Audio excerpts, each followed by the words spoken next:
Kejaba kang saka iku aku ya nyuwun berkah pangestu marang para pepundhen ingkang samya lenggah ana ing dina bengi iki sakbubare ngadani merti desa ya darani merti bumi ingkang dipitartruwi ingkang trukayasa bobak alas bumi kelairan ing desa Keban Manis kene ingkang sipisan Nyai Srimpet Kiai Srimpet Kiai Danyang Nyai Danyang kang ana sak njabaning wangun sak njroning wangun aja nganti nyandung nrimpet keluarga ing desa Kebon Manis sing kelairan kene ora kelairan kene lanang wadon padha diparingna slametan ana sambi kala apa ibarate rezekine ndodok kemroyok ngajeg preksa dalem Allah yang Maha Kuwasa Allahumma amin.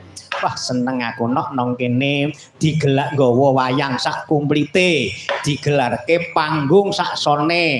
Wah tenan kojan. Timbang nggawa kono-kono kene wis ana. Lho, warga agung ing desa Bon Manis kene luwe-luwe ana ing Kelurahan Mangun Sari Kota Semarang. Ayo nggunakno panggunge dhewe wae dhewe ya murah kok. Oh iya, ora ngarani sing penting cukup kanggo mbiayani operator lan kanca-kanca. Melu memuji tak sunake ana ngersa dalem Gusti Kang Merbeng kawasa ya nges dalem Allah Subhanahu wa taala. Dina iki ya Nduk manunggaling cipta rasa karsa mewah karya beda agama aja padha sulaya beda panemu aja dadi gawe padu ayo padha nindakno rasa kegotong royongan mula kang saka kene aja nganti keswen ya no ayo aja padha plerok-plerokan no dados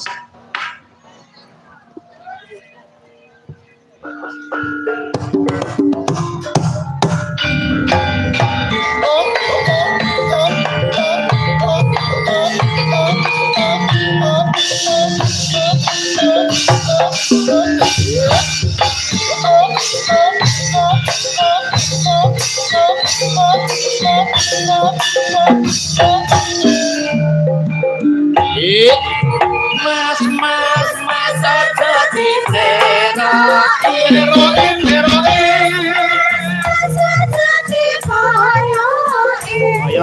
koyoi arepku jaloke tingkah lakumu kudu ngerti cara ojo ditinggal tapi paten mati murah dari boyo sing eling bapak iku budaya yo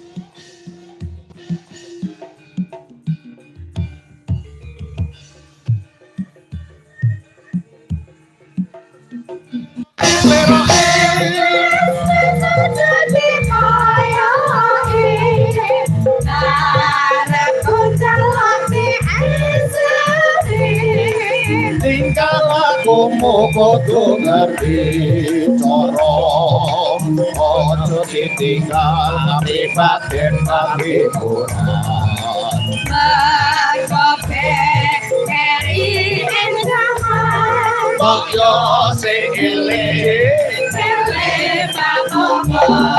iku budaya bener kandamu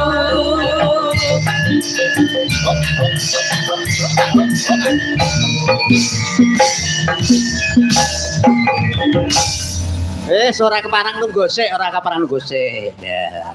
Iki isih ana siji meneh. Sing meneh nindakake panembaing Gusti Kang Maha Agung yang sedalem Allah Subhanahu wa taala. Minangka nganggo netepi darmane wajib nindakake wewarah 5 perkara, salat 5 wektu. Lah, mula ayo ditindakake. Iki minangka nganggo salat 5 wektu lho. Hasbunallah wa ni'mal wakil.